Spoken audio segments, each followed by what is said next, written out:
Bene, allora oggi abbiamo veramente un grande onore, adesso non lo dico per piaggeria, ma a parte due amici, ma due personaggi importanti dell'amministrazione comunale. Uno è l'ex presidente del Consiglio Comunale Andri Bullo, che è stato anche all'interno di Autostrade Veneto e ha avuto degli incarichi importanti, quindi seguivi gli aspetti tecnologici se non sbaglio. L'altro è il dottor Michele Tiozzo, l'ex comandante da poco, un anno di pensione credo che sia, una cosa del genere, della polizia locale, ma non solo, anche tutta una serie anche di altri servizi e di uffici del comune di Chioggia. Allora, il tema, visto che tante volte parliamo spesso, tu, specialmente tu, Endri, sei molto attivo per quanto riguarda il problema della Romea, e se vuoi, così vi mettiamo un po' a confronto. Allora, abbiamo già fatto alcune interviste, ma tu ne parli spesso sui tuoi interventi sui social, ma anche su Chioggia Azzurra, anche su altre testate. Allora, le proposte che avete sempre portato avanti tu e l'Alessandra Penzo di Obiettivo Chioggia. Buongiorno a tutti e grazie per l'opportunità di... Buongiorno. Grazie a voi, grazie a voi. Allora, le proposte credo le conoscano tutti, però non fa male ripeterle, anche perché io spero che a forza di ripeterle magari qualcuno mi risponda o si convinca di quello che sto dicendo. Come sapete bene, noi queste proposte abbiamo iniziato a farle che eravamo ancora in amministrazione, io e Alessandra Penzo, allora assessore ai lavori pubblici ed ora invece consigliera comunale della lista Obiettivo Chioggia. Quelle proposte le stiamo portando avanti da allora perché riteniamo che siano doverose e purtroppo, dico purtroppo, quotidianamente vediamo che c'è sempre più bisogno, perché sentiamo morti ogni giorno. Sappiamo che andando avanti di questo passo le cose probabilmente peggioreranno, perché tutti sanno che ANAS ha nel suo calendario diverse lavorazioni da fare lungo la Romea. Molti cantieri, sì. E parliamo di cantieri anche importanti, quali rotatorie, e quindi questi restringimenti che adesso sono sul ponte traslagunare li rivedremo in altre zone, e quindi la casualità non verrà a diminuire, anzi sicuramente verrà ad aumentare. Io assieme ad Alessandra proponiamo da tempo la deviazione dei camion, perché sappiamo che purtroppo il traffico dei camion è sempre in aumento. E purtroppo sappiamo che un mezzo come un camion, quando ha un errore, un malessere o anche una guida spericolata, crea dei danni ben diversi da quelli che può creare un automobilista.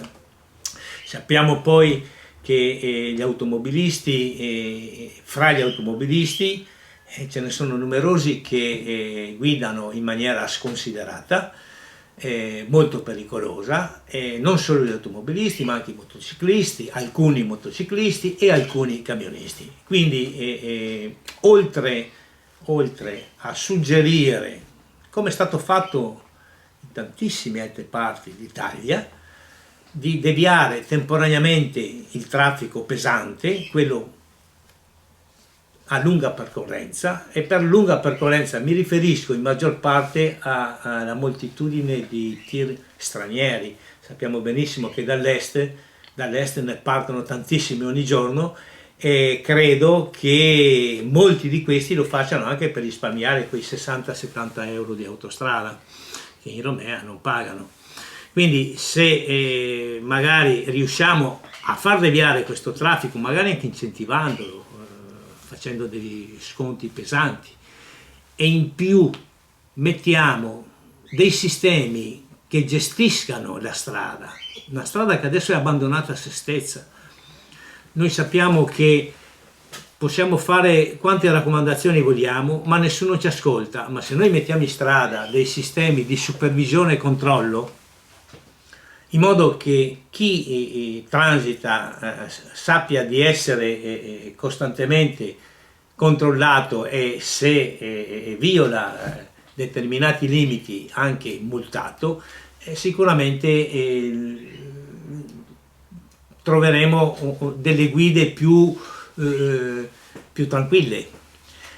In più, un'ultima cosa, magari mettere anche qualche messaggio, pannello a messaggio variabile, in modo che chi sta transitando sappia prima di entrare che va a intrufolarsi in un traffico bloccato o qualcosa di pericoloso. Naturalmente facendoli gestire da chi sa gestirli, evitando magari messaggi troppo simpatici come qualcuno nel nostro comune fa quotidianamente. Ecco, io lascerei adesso la parola all'amico, al dottor Tiozzo, che non vorrei monopolizzare troppo. Mancherebbe altro, anzi. Buongiorno ancora a tutti. Sì, ci troviamo d'accordo in moltissime cose, non anche, oltre alle discussioni sulla Romea, anche in altri temi. Io mi rifiuto di credere che in Romea ci siano solo o la maggior parte di automobilisti indisciplinati. In un intervento tempo fa dicevo che 30 anni fa facevo il pendolare, tu rispondevi che 30 anni fa la Romea era diversa, in realtà non tanto lontano dai 30 anni, nel 1999, ormai sono 26 anni, le statistiche dell'ACI dicevano che nella Romea c'era una media di 25 morti ogni 100 km, nel resto d'Italia 3,3, cioè vuol dire che la Romea aveva 800% di possibilità in più di morire per strada rispetto a qualsiasi altra strada. Queste statistiche sono state confermate in tutti gli anni successivi, probabilmente negli ultimi sono anche peggiorate, interventi non se ne sono visti, 127 km di Romea, 71 in regione Veneto, quindi 60% è Veneto, e a livello di pericolosità il tratto Veneto è molto più pericoloso, e nel tratto Veneto ci sono tratti più pericolosi degli altri, in particolare ad esempio il rettilineo che va da Codevigo a Mira, dove si concentrano il maggior numero di morti. Mai il rinnovamento, il rifacimento, la riqualificazione della Romea è stata inserita nei programmi strategici regionali. L'attenzione si è sempre rivolta nel triangolo Padova, Venezia, Treviso, si sono concentrati fondi sulla pedemontana. Adesso leggiamo che si stanno approvando progetti nel Veneto orientale. Da noi si parla, ho letto articoli qualche giorno fa, che bisogna ancora studiare i flussi di traffico, capire cosa? Ma salgano su un bus della linea 80, ma non all'orario dei signori, vadano magari negli orari delle 5, delle 5 e mezza, delle 6, delle 6 e mezza, dove troviamo gli autobus stracolmi dei nostri operai, dei nostri infermieri, dei nostri studenti, e capiscano cosa vuol dire viaggiare in Romea. I dati sono stranotti, sappiamo quali sono i flussi di traffico, quali sono i problemi e quali sono i pericoli. Credo poco a un sistema, o meglio una proposta di deviare il traffico, per il semplice motivo che sembrerebbe, mi perdoni l'amico Henry, una risposta abbastanza semplicistica e direi anche un po' populista. Perché? È facile dire: c'è un problema di una macchina che parcheggia, chiamo il comune che metta un divieto di sosta, poi se nessuno controlla, il comune ha fatto il suo e il divieto di sosta è bello lì che arrugginisce il cartello. Immaginate cosa vuol dire selezionare migliaia di mezzi pesanti che arrivano ad esempio al polo autostradale di Mestre e che si dirigono verosimilmente verso sud, però non capisco dove poi chiaramente andare a filtrare questi mezzi, e come distinguere quello che va ad esempio ad Ascoli Piceno piuttosto che quello che invece deve andare al mercato ittico di Chioggia, piuttosto che a Donada, piuttosto che a un cantiere navale a Rosolina. È molto complicato. Allora qualcuno direbbe, so la classica frase, ma ci vuole la polizia stradale che faccia il controllo. Ma immaginate cosa vuol dire ogni giorno selezionare migliaia e migliaia di mezzi. Non esiste materialmente la possibilità di adottare dei sistemi di filtraggio, e quindi cosa succederà? Ci saranno i cartelli di divieto, quelli si possono fare, basta fare ci sono dei provvedimenti previsti dal codice della strada a livello addirittura ministeriale o prefettizio, si mette un cartello di divieto di transito dei mezzi pesanti in Romea, e chi lo rispetta? Potrebbe esserci, a fortuna nostra, una pattuglia che ogni tanto si ferma a controllare, ma molto probabilmente andrà a finire che i camion, né bene né male, si infileranno in Romea. Il problema reale è che la Romea, come giustamente parlavamo prima, molto difficilmente, almeno noi due, ma forse neanche i nostri figli, riusciranno a vedere una nuova Romea nel tempo di una vita. No, non lo vedremo. Bisognerebbe ragionare su degli interventi di costo relativamente limitato e fattibili nei tratti più pericolosi. Io insisto, le statistiche che ho vissuto nei miei 20 anni di lavoro testimoniano che la stragrande maggioranza degli incidenti romei vengono fatti con dei frontali, e sono anche i più pericolosi, i frontali in sorpasso o comunque in invasione della corsia che ha l'opposta. Quindi e molto spesso anche senza il coinvolgimento di mezzi pesanti, perché abbiamo avuto decine di persone decedute, moto contro camion, auto, oppure auto contro auto, perché o negli incroci, quindi chi entra in Romea, oppure in un sorpasso, scavalcano la linea e invadono l'altra corsia. Quindi, l'ho già detto in altre occasioni, allarghiamo di un tantino la careggiata a destra e sinistra, e quello spazio che riusciamo a recuperare facciamo la barriera spartitraffico che distingua fisicamente i due sensi di marcia. Sacrifichiamoci a qualche cantiere in più, e quando ci sono le intersezioni, e le intersezioni ci sono ma non sono infinite, dobbiamo decidere di mettere delle rotatorie.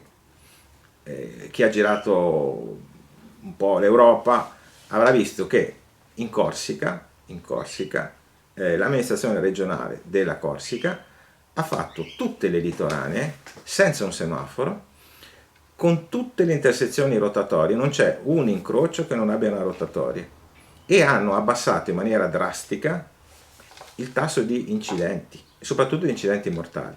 Quindi linea fisica, barriera fisica che impedisca il sorpasso. Qualcuno mi ha detto: ma così diventa più lento il traffico. Sì, io preferisco arrivare 10 minuti più tardi ma vivo. E intersezioni rotatorie sono interventi che si possono fare. In questa legislatura regionale questa legislatura regionale finirà con nulla di fatto. Le precedenti non ci hanno mai preso in considerazione, quindi ci vuole un giro di vite, una svolta con la prossima legislatura regionale che prenda la Romea come la priorità delle priorità.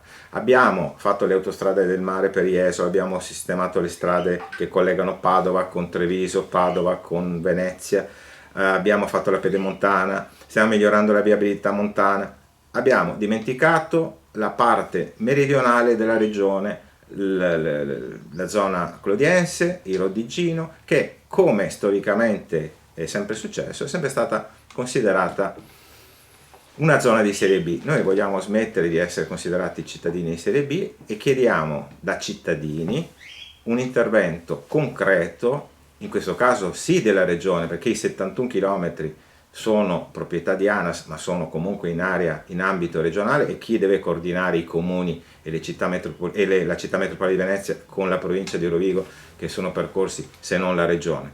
Quindi il nostro comune appello è: basta, interveniamo, non è possibile che da decenni noi vorremmo essere i primi in altre classifiche, non nelle classifiche dei morti per chilometro di strada.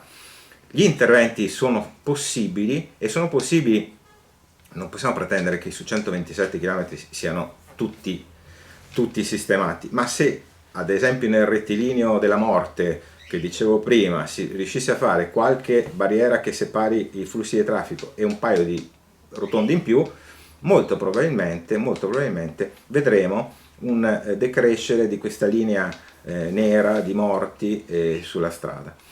Quindi niente, rinnoviamo ancora una volta l'appello a alle amministrazioni, ma in particolare all'amministrazione regionale. Speriamo ovviamente che ci sia un maggiore coinvolgimento con la prossima legislatura e ci auguriamo di dimenticarci questo trend infausto che veramente rovina non solo ovviamente le famiglie coinvolte, ma rovina anche l'economia di una città intera. L'ho già detto e lo ripeto, una viabilità seria porta investimenti, porta ricchezza, noi dobbiamo comunque dare una svolta. Senza la Romea o senza una ferrovia, oggi parliamo di Romea, potremmo parlare di ferrovia, che oggi rimarrà sempre un gradino sotto e noi non vogliamo più starci. È un argomento molto corposo, meriterebbe ancora ulteriori approfondimenti. Io direi di rimandarlo a un'eventuale prossima puntata Siamo a disposizione su qualche tema, su qualche punto tutti. preciso, perché altrimenti diventa troppo lungo. Io direi di farlo rimanere così. Grazie ancora della vostra partecipazione. Grazie. E confidiamo di vedervi ancora presto. Grazie a te. Volentieri. Saluti a tutti di nuovo. Siamo Dragster Italjet, motori ad alta prestazione 125, 200 e 300 cc, telaio fuori dagli schemi con un carattere unico, una guida emozionante, fari full LED, un urban superbike di cui ti innamorerai. Vieni a vederlo da SD Auto, Chioggia Viale Stazione 36.